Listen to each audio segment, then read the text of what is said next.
కుండపోత వానలకు తెలంగాణ ఆగమైంది. 4-5 రోజులుగా పడుతున్న వర్షం బీభత్సవాన్ని సృష్టించింది. జనజీవనాన్ని పూర్తిగా స్తంభింపజేసింది. రోజువారీ కార్యకలాపాలకు విఘాతాన్ని కలిగించింది. కుంభవృష్టి కారణంగా రాష్ట్ర వ్యాప్తంగా భారీ పంట నష్టం సంభవించింది. లక్షలాది ఎకరాల్లో పంట నీట మునిగింది. దీంతో అన్నదాతలు తీవ్ర ఆవేదన చెందుతున్నారు. ఆదుకోవాలని ప్రభుత్వాన్ని కోరుతున్నారు. ఈ నేపథ్యంలో తెలంగాణలో పరిస్థితి ఎలా ఉంది? వానల వల్ల ఎంత మేరకు నష్టం వాటిల్లింది? సర్కారు ఎలాంటి చర్యలు చేపడుతోంది?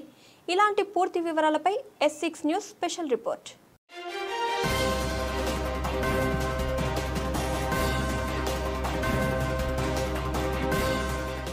వరుణుడు పగబట్టాడు. తెలంగాణపై తన ప్రతాపాన్ని చూపాడు. కుండపోత వానలతో అతలాకుతలం చేశాడు. దీంతో రాష్ట్ర వ్యాప్తంగా చాలా ప్రాంతాలు జల దిగ్బంధంలో చిక్కుకుపోయాయి. రోడ్లు వంతెనలు కొట్టుకుపోవడంతో రాకపోకలు నిలిచిపోయాయి. హైదరాబాద్తో పాటు కామారెడ్డి, నిర్మల్, మెదక్, సిద్దిపేట, సిరిసిల్ల, భద్రాద్రి కొత్తగూడెం జిల్లాల్లో వర్ష ప్రభావం ఎక్కువగా కనిపించింది.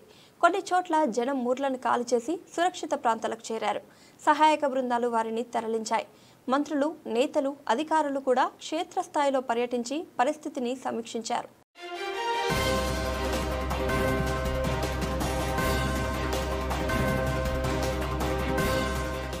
భారీ వర్షాలు రైతులకు అపార నష్టాన్ని మిగిల్చాయి.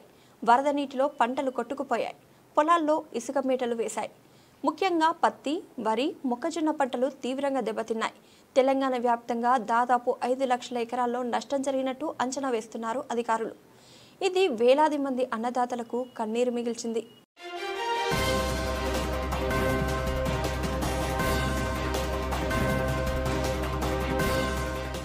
వానల కారణంగా కుంటలు, చెరువులు నిండాయి. కొన్ని చోట్ల కట్టలు తెగిపోయాయి. ఆ నీళ్లన్నీ పొలాల్లోకి చేరాయి. దీంతో పంటలు మురిగిపోయే పరిస్థితి ఏర్పడింది. సిద్దిపేట, కామారెడ్డి, నిర్మల్ జిల్లాల్లో అయితే చాలా చోట్ల పంటలు నామరూపాలు లేకుండా కొట్టుకుపోయాయి. ఎటు చూసినా వరద నీరు, ఇసుక దిబ్బలే దర్శనమిస్తున్నాయి.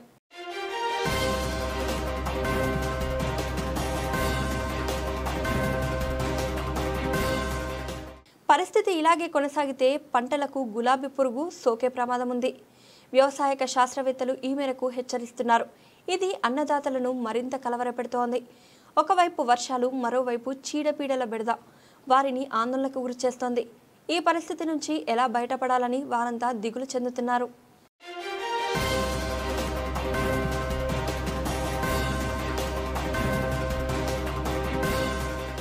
వర్షాల నేపథ్యంలో పంట నష్టాన్ని అంచనా వేసి తమను ఆదుకోవాలని అన్నదాతలు కోరుతున్నారు. క్షేత్రస్థాయిలో అధికారులు పర్యటించి తగిన చర్యలు చేపట్టాలని అంటున్నారు. నిర్లక్ష్యంగా వ్యవహరించకుండా సకాలంలో స్పందించి అండగా నిలవాలని కోరుతున్నారు. ఇప్పటికే భారీగా పంట నష్టం జరిగిందని, తమకు దిక్కుతోచడం లేదని వాపోతున్నారు.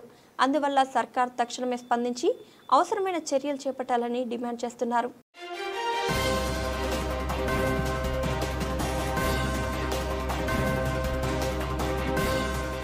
ఇది ఇవాల్టి స్పెషల్ రిపోర్ట్.